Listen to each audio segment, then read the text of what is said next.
This is Austin Duma, Application Specialist at CAD Micro Solutions, and today's administrative tech tip describes the differences between managing permissions versus settings in a SOLIDWORKS PDM vault. Managing permissions and settings at the group level in PDM is the preferred method, as it means only managing options for a few groups as opposed to on a user-by-user basis. However, a common misconception is that user settings can be managed at the group level the same way as permissions are. This tech tip will describe the pitfalls of working with user settings at the group level in the PDM administration program and tricks that can be used to ensure that users within the group all have the same settings. Within the PDM administration program, group permissions and associated settings can be found by expanding the Groups node and selecting a group. Permissions are listed when first opening the designated group window. Settings are found by clicking Settings at the bottom of the group window.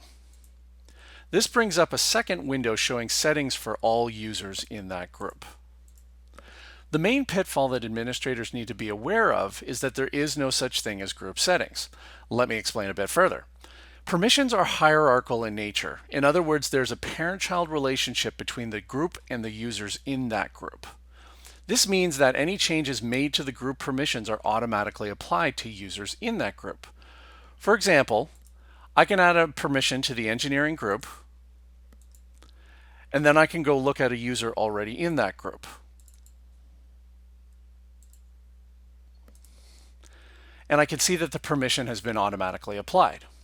This is indicated by the group icon next to the permission in question. Further to this, if I go back to the group and I add another user to the group,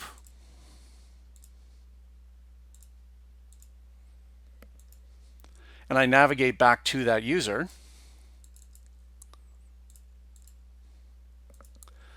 we can see that the user automatically inherits those permissions as well. Settings are different from permissions. Settings shown at the group level are user settings. When viewing settings at the group level, you are viewing a summary of all the user settings in that group. This is identified as such. A setting with a check mark means that all users in that group have that setting. An empty check mark means that no users in that group have that setting. And finally, a setting with a box indicates that some users in the group have that setting while others do not. Of course, we want all users in the same group to have the same settings, but how can we have a situation where some users have different settings?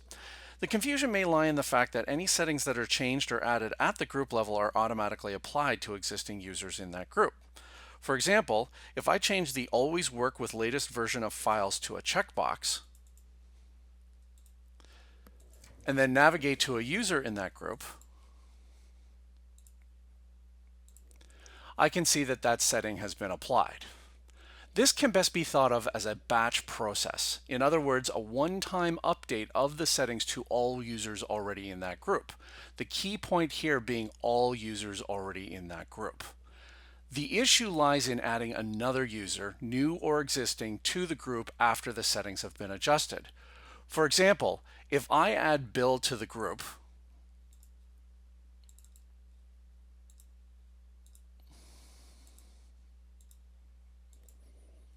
and then go look at that group settings,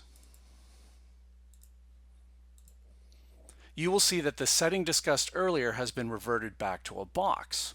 This is because Bill did not have that setting checked before he was added to the group.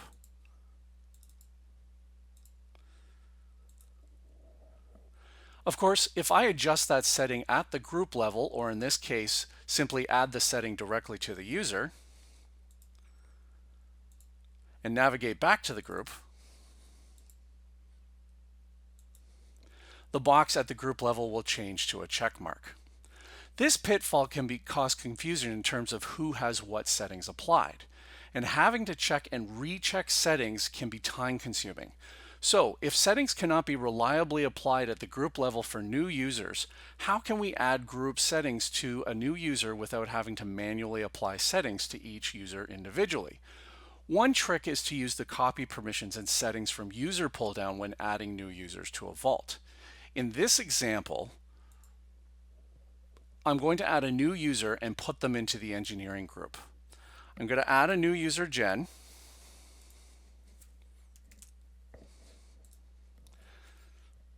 and fill in her credentials. And then from the Copy Permissions and Settings from User pull down, I'm going to select another user that is already a member of that group. In this case, I'm going to select Bill. And then I'm going to select Next, and then OK.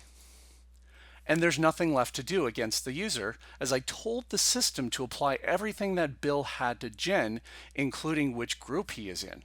Now Jen has both group permissions and user settings of Bill, meaning everybody in the engineering group has the same settings as well. One final note. As a general rule of setting up a PDM vault, the order of operations should be as follows to avoid this pitfall. First, create new groups and users, then assign all users to the applicable groups, and then finally apply permissions and settings at the group level. I hope that this has been an informative tech tip on how to apply permissions and settings at the group level in a PDM vault. Have a great designing day.